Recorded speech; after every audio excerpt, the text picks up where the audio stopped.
Hi, this is your Karanam. Welcome to our channel GK. అందరికి నమస్కారం అండి. America dollar తో పోలిస్తే భారత రూపాయి 90 రూపాయల మార్కు పడిపోవటం ఇప్పుడు మన ఫైనాన్షియల్ మార్కెట్స్ లో ప్రధాన చర్చగా మారిందండి. ఇది ఒక్కసారిగా షాక్ ఇచ్చే విషయం కాకపోయినప్పటికీ భారత రూపాయి ఎప్పుడు గత చరిత్ర అంతా చూసుకుంటే డిప్రిసియేషన్ లోనే నడుస్తుంది. కానీ ఈసారి ప్రత్యేకత ఏంటంటే కేవలం 5 నెలల్లో మన రూపాయి డాలర్ తో 85 రూపాయల నుండి 90 రూపాయల వరకు పడిపోయింది. ఇంత వేగంగా జరిగిన ఈ మార్పు మార్కెట్ ని టెన్షన్ పెడుతుంది. ఇది కేవలం కరెన్సీ యొక్క చేంజ్ కాదు, మన రూపీ డిప్రిసియేషన్ అవటం గురించి కాదు, డాలర్ స్ట్రాంగ్ అవటం గురించి కాదు. మన ఇండియన్ మార్కెట్ లో ఇన్వెస్టర్స్ కాన్ఫిడెన్స్, ఎఫ్ఐఎస్ ఫ్లోస్ మరియు మైక్రో బ్యాలెన్స్ పై డైరెక్ట్ గా ఇంపాక్ట్ చూపుతుంది. రూపాయి మరింత బలహీనం అవుతుందా లేదా మన ఆర్బీఐ జోక్యం చేసుకుంటుందా అన్నది ఇప్పుడు ప్రశ్న. ఇది రాబోయే వారాల్లో మన యుఎస్డి ఐఎన్ఆర్ కీలక ఫైనాన్షియల్ స్టోరీని రన్ అవుతుందని మాత్రం చెప్పుకోవచ్చు. మన ఇండియన్ రూపీ బలహీన పడటం అనేది మన భారత ఆర్థిక వ్యవస్థకు నెగిటివ్ ఇంపాక్ట్ ని కలిగిస్తుంది. దానిలో ముఖ్యమైనది ఇంపోర్టెడ్ ఇన్ఫ్లేషన్. మన ఇండియా ఒక నెట్ ఇంపోర్టింగ్ దేశం, అంటే మనం ఎగుమతుల కంటే దిగుమతులు ఎక్కువ చేసుకుంటున్నాం. అమెరికా డాలర్ అనేది వరల్డ్ రిజర్వ్డ్ కరెన్సీగా ఉండడంతో చాలా వస్తువులు మరియు సేవలు మన డాలర్ లోనే ఇన్వాయిస్ అవుతున్నాయి. ఈ దిగుమతుల కోసం డాలర్స్ ను కొనవలసి వస్తుంది. మన దగ్గర సఫిషియన్స్ రిజర్వ్స్ లేకపోవడంతో బ్లాక్ లో మూవీ టికెట్స్ మాదిరిగా డాలర్ మార్కెట్ మారిపోయింది. మన డాలర్ అవసరం వారు తీసుకొని వారి చెప్పిన రేటుకే మనం కొనవలసి వస్తుంది. దీంతో డాలర్ తో మన రూపాయి విలువ తగ్గిపోతుంది. కానీ ఈ రూపాయి తగ్గటం వలన షార్ట్ టర్మ్ లో మన ఆర్థిక వ్యవస్థలో విన్నర్స్ ఉన్నారు, లూజర్స్ ఉంటారు. మొదటిగా చెప్పుకోవాల్సింది ఎక్స్పోర్టర్స్ అంటే ఎగుమతిదారులండి. రూపాయి బలహీన పడితే అంటే వీక్ అయితే వీరి ఆదాయం డాలర్ లో ఎక్కువగా వస్తుంది. కాబట్టి వారి లాభాలను పెంచుకోవచ్చు లేదా అంతర్జాతీయ మార్కెట్ లో డిస్కౌంట్ ఇచ్చి మార్కెట్ షేర్ ని పెంచుకోవచ్చు. నెక్స్ట్ ఇంపోర్టర్స్ అండి, అంటే దిగుమతిదారులు. వీరు డాలర్ రేటు పెరగటం వల్ల ఖర్చు ఎక్కువ అవుతుంది. ఫలితంగా తక్కువ లాభాలు లేదా ధరలు పెంచాల్సిన పరిస్థితి వస్తుంది. ఇది సేల్స్ తగ్గింపుకు దారితీస్తుంది. ఇలా ఆర్థిక వ్యవస్థలో ఇంపోర్టర్స్, ఎక్స్పోర్టర్స్ కరవమంటే కప్ప కోపం, వదలమంటే పాము కోపం అన్నట్లుగా ఉంది మన ఇండియా పరిస్థితి. Dollar versus Indian rupee. మన ఇండియన్ రూపీ వీక్ అయినంత మాత్రాన మనం ఆదుర్తాపడాల్సిన అవసరం లేదండి. రూపీ వీక్ అయినప్పుడు కొన్ని కంపెనీలు బెనిఫిట్ అవుతాయి, అదేవిధంగా రూపీ స్ట్రాంగ్ అయినప్పుడు కొన్ని కంపెనీలు బెనిఫిట్ అవుతా ఉంటాయి. సో ఓవరాల్ గా ఓకే అని చెప్పుకోవచ్చు. కంపెనీ ఫండమెంటల్స్, ఆపరేటింగ్ పనితీరు మరియు లాభదాయకతే లాంగ్ టర్మ్ లో స్టాక్ మార్కెట్ యొక్క రిటర్న్స్ ని నిర్ణయిస్తాయి. కాబట్టి ఫండమెంటల్ గా బలమైన కంపెనీలను సరైన విలువ వద్ద కొనుగోలు చేసే ఇన్వెస్టర్స్ భయపడాల్సిన అవసరం లేదండి. ఈ డాలర్ వర్సెస్ రూపీ విషయం మీద మనం 3 స్టాక్స్ గురించి మాట్లాడుకుందామండి. ఈ 3 స్టాక్స్ ని స్టాక్ సిప్ పద్ధతిలో లాంగ్ టర్మ్ కోసం ట్రై చేయొచ్చు అనుకుంటున్నాం. మన లిస్ట్ లో మొదటి కంపెనీ ఇన్ఫోసిస్ అండి. పెద్దగా పరిచయం అక్కర్లేని కంపెనీ. రూపాయి పడిపోవటం వల్ల లాభం పొందే ఐటీ జైంట్స్ అని చెప్పుకోవచ్చు. ఐటీ కంపెనీలు రూపాయి బలహీనత వల్ల లాభం పొందుతాయండి. ఎందుకంటే వీరి ఆదాయం ఎక్కువగా విదేశీ కరెన్సీస్ లో ముఖ్యంగా యుఎస్ డాలర్స్ లో వస్తుంది. మన ఇన్ఫోసిస్ విషయానికి వస్తే సుమారు $12 బిలియన్ అంటే మొత్తం ఆదాయంలో దాదాపు 60% మన అమెరికా మార్కెట్ నుంచి వస్తుందండి. ఇప్పుడు ఈ రూపాయి క్షీణత వల్ల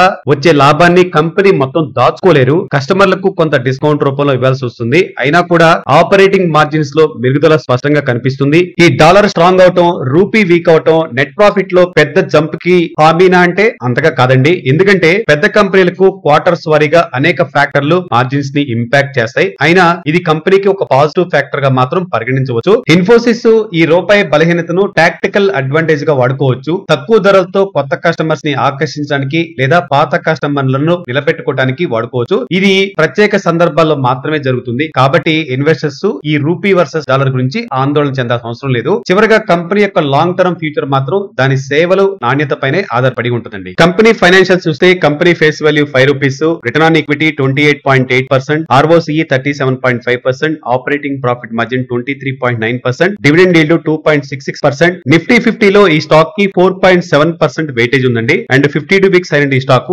19.5% పడిపోయి ఉంది. మన లిస్ట్ లో సెకండ్ కంపెనీ సన్ ఫార్మా అండి. ఇంట్రడక్షన్ అవసరం లేని కంపెనీ. సన్ ఫార్మా FY25 లో తన మొత్తం ఆదాయంలో సుమారు 31%, దాదాపు $2 బిలియన్ అమెరికా మార్కెట్ నుంచే సంపాదించింది. అమెరికా మార్కెట్ కంపెనీకి కేవలం ఆదాయం కోణంలో కాదండి, ప్రైసింగ్ స్ట్రాటజీ పరంగా కూడా చాలా కీలకం. సన్ ఫార్మా తన జనరిక్ మందుల వ్యాపారంలో ప్రైస్ ప్రెజర్ ను తగ్గించడానికి కొత్త గ్లోబల్ ఇన్నోవేషన్ మెడిసిన్స్ సెగ్మెంట్ లో ఫోకస్ పెంచుతుంది. అమెరికా ప్రపంచంలోనే అతిపెద్ద స్పెషాలిటీ డ్రగ్ మార్కెట్. కాబట్టి మన రూపాయి వీక్నెస్ అనేది మన సన్ ఫార్మాకి డైరెక్ట్ గా ప్రాఫిట్ అండి. ఇక్కడ మన రూపాయి పడిపోతే సన్ ఫార్మా ఏం చేయగలదు అన్న ప్రశ్న కనుక చూస్తే కంపెనీకి 2 ఆప్షన్స్ ఉన్నాయి. ఒకటి లాభాలను ఉంచుకోవటం, అంటే పాకెట్ ద గెయిన్స్, మార్జిన్స్ పెరిగి నికర లాభాలు మెరుగుపడతా ఉంటాయి. 2 డిస్కౌంట్స్ రూపంలో కస్టమర్లకి లాభాలు ఇవ్వటం, అంటే పాస్ ఆన్ ద బెనిఫిట్ అన్నమాట. దీంతో కొత్త క్లయింట్లు రావచ్చు లేదా ఇప్పటికే ఉన్న కస్టమర్ యొక్క మార్కెట్ షేర్ ని పెంచుకోవచ్చు. సన్ ఫార్మా గత కొన్నేళ్లుగా అమెరికా అమెరికా మార్కెట్ లో తన షేర్ ను బలంగా పెంచింది కాబట్టి రెండో ఆప్షన్ చూసుకుంటుంది అనుకుంటున్నాం. కస్టమర్లకు డిస్కౌంట్ ఇవ్వడం స్ట్రాటజిక్ గా బెటర్ గా ఉండొచ్చు. మొత్తానికి రూపాయి పడిపోవడం అనేది సన్ ఫార్మాకి మార్జిన్స్ మరియు మార్కెట్ షేర్ రెండింటికి లాభదాయకం. కానీ కంపెనీ దాన్ని ఎలా వాడుకుంటుందో దాని స్మార్ట్ డెసిషన్స్ మీద ఆధారపడి ఉంటుంది. కంపెనీ ఫైనాన్షియల్ చూస్తే face value ₹1, return on equity 16.9%, ROCE 20.2%, operating profit margin 30.1%, dividend yield 0.89%. Nifty 50 లో ఈ స్టాక్ కి 2.09% వెయిటేజ్ ఉందండి. 52 వీక్స్ అయిన ఈ స్టాక్ 5.48% పడిపోయి ఉంది. నెక్స్ట్ మన లిస్ట్ లో last company Tata group company నుంచి అండి. Tata Motors passengers vehicles limited పెద్దగా పరిచయం అక్కర్లేని కంపెనీ. టాటా గ్రూప్ కి ఫ్లాగ్షిప్ ఆటోమొబైల్ కంపెనీ. భారతదేశంలోనే టాప్ ఆటో మ్యానుఫ్యాక్చరర్ లో ఒకటి, అలాగే ప్రధాన ఎగుమతిదారు కూడాను, అంటే ఎక్స్పోర్టర్. టాటా మోటార్స్ చెందిన జాగువార్ ల్యాండ్ రోవర్ మనందరికీ తెలిసిందే. బ్రాండ్ వాహనాలు అమెరికా మార్కెట్ లో ప్రధానంగా సేల్ అవుతాయి. కంపెనీకి ప్రత్యేకంగా యుఎస్ రెవెన్యూ బ్రేక్ డౌన్ ఇవ్వదు. కానీ ఉత్తర అమెరికా, నార్త్ అమెరికా నుండి అమ్మకాల వాల్యూమ్స్ FY25 లో మొత్తం కన్సాలిడేటెడ్ సేల్స్ లో 15%. అదే సమయంలో జేఎల్ఆర్ యొక్క మొత్తం అమ్మకాలలో సుమారు 23% ఉందండి.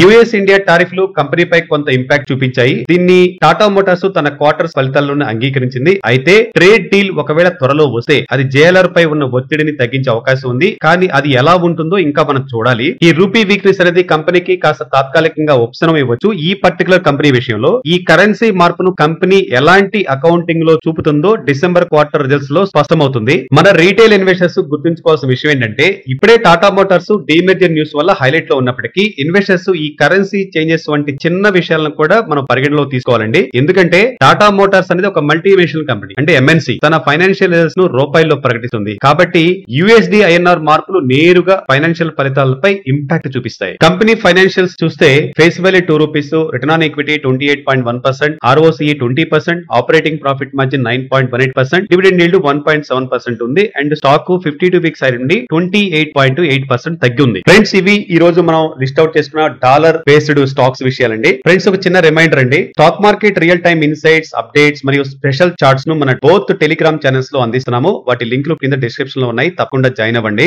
మన తెలుగు ఇన్వెస్టర్స్ కోసం high quality and trusted capital market services ను ఎన్రిచ్ మనీ ద్వారా అందిస్తున్నారండి. Free demat and trading account link కూడా డిస్క్రిప్షన్ లో ఉంది. ఓపెన్ చేసుకుని మనతో సెక్యూర్ గా ఇన్వెస్ట్మెంట్ జర్నీని ప్రారంభించండి. ఇవి ఇవాళ స్టాక్ మార్కెట్ ఇన్సైట్స్. మరో ఇంట్రెస్టింగ్ మార్కెట్ అప్డేట్ తో మరలా కలుద్దాం. Thanks for watching. జై హింద్.